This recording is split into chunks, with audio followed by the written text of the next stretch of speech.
of Studies by Francis Bacon, who is prescribed in your second paper. uh, of Studies. The name of the essay is Of Studies. Before I go on to the essay, I'll tell you a little bit about Francis Bacon. Francis Bacon was born in the 16th century.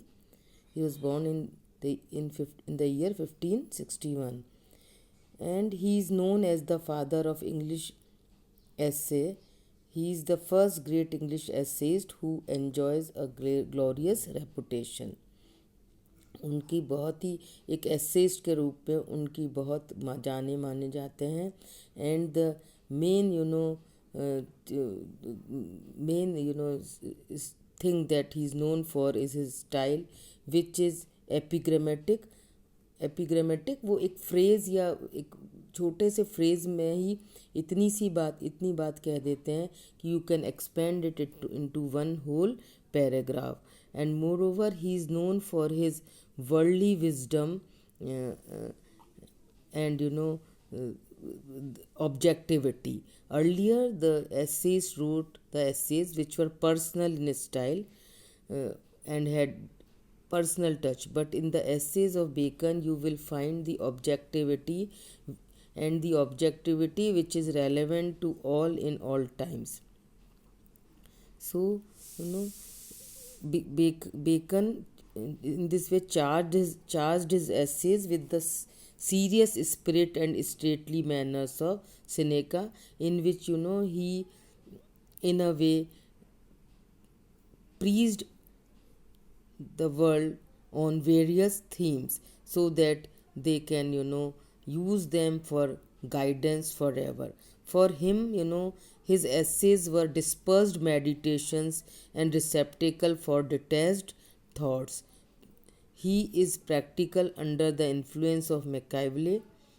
Utilitarianism is obvious in his essays. Utilitarianism मतलब जो उपयोगितावाद की कैसे कौन कौन सी चीज़ें जो हैं किस किस जीवन के क्षेत्र में हमारे लिए उपयोगी हैं.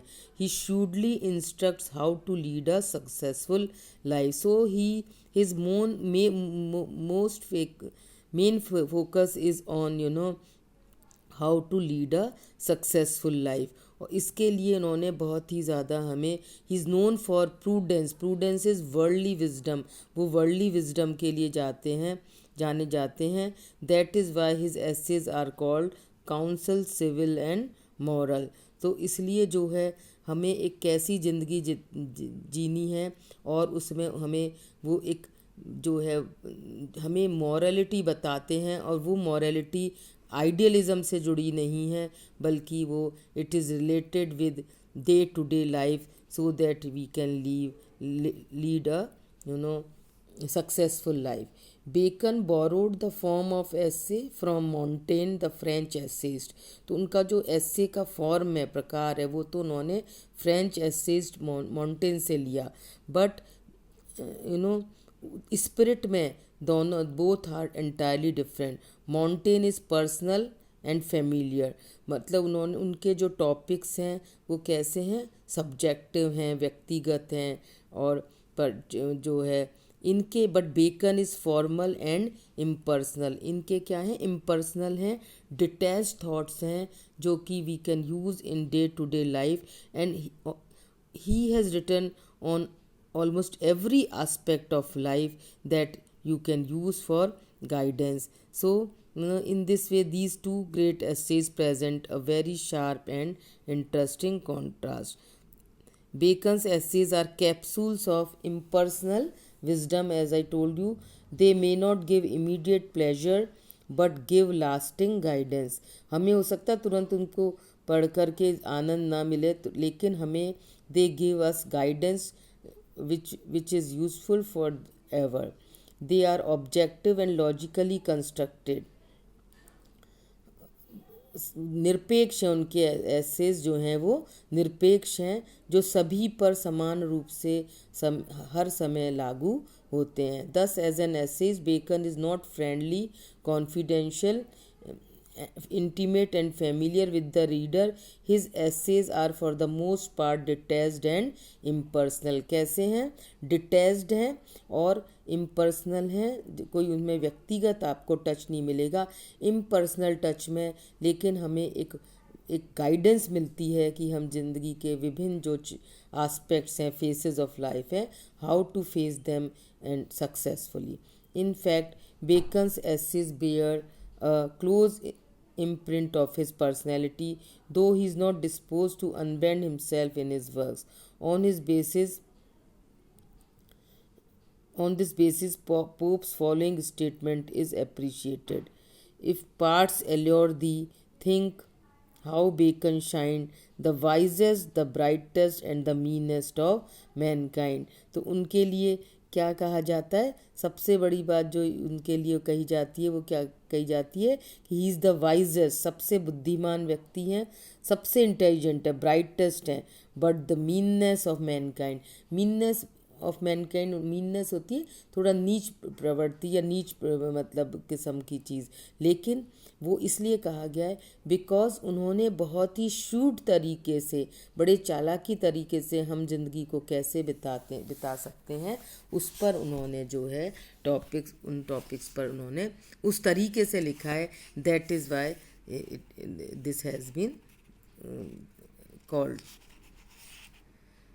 Now before I come to the essay of studies, so हम बेकन के बारे में जब हम ऐसे पढ़ेंगे तो हमें जो इम्पॉर्टेंट ट्रेट्स हैं वो क्या हैं कि ऐसे जो है वो ऑब्जेक्टिव है, which is true to all and all time.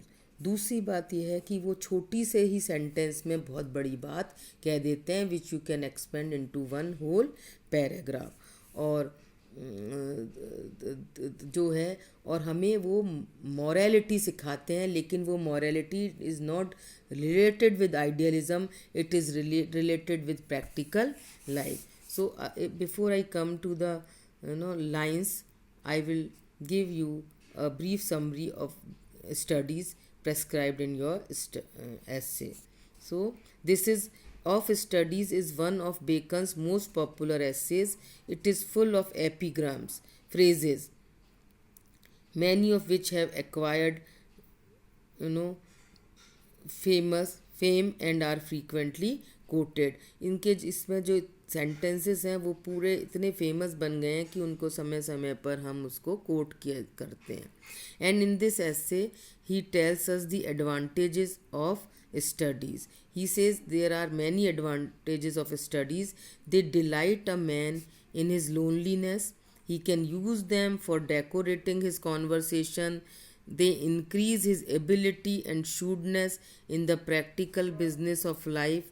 Experts can judge only of the details of a business, but planning, general advice and arrangement of affairs comes best from those who are widely red.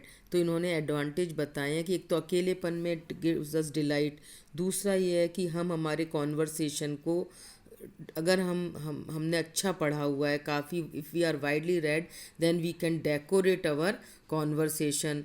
और हमारी जो है जो business है, daily life का जो practical life है, उसमें हमारी जो है इसकी हमारी योग्यता को ये बढ़ाता है.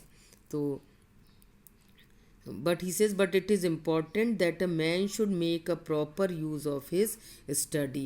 तो पर साथ ही साथ ये ज़रूरी है कि जो है आदमी जो है अपनी स्टडीज़ का प्रॉपर यूज़ करे. Too much devotion to studies is a waste of time, it is affectation or parade of knowledge. Sometimes we devote too much to studies, neglecting other facets of life. So he says this is just a wastage of time.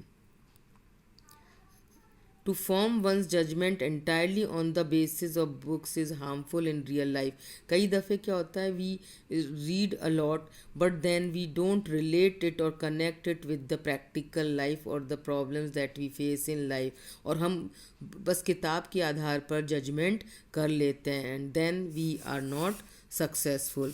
It is the humor or eccentricity of a scholar to do so. और इसके लिए if a person makes judgement entirely on the basis of books, then he is called eccentric, and generally his judgement is also eccentric. उसमें एक सनकपना होता है, that judgement is not practical.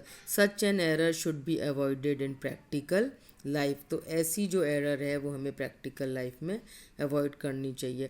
Only a judicious use of study should be made.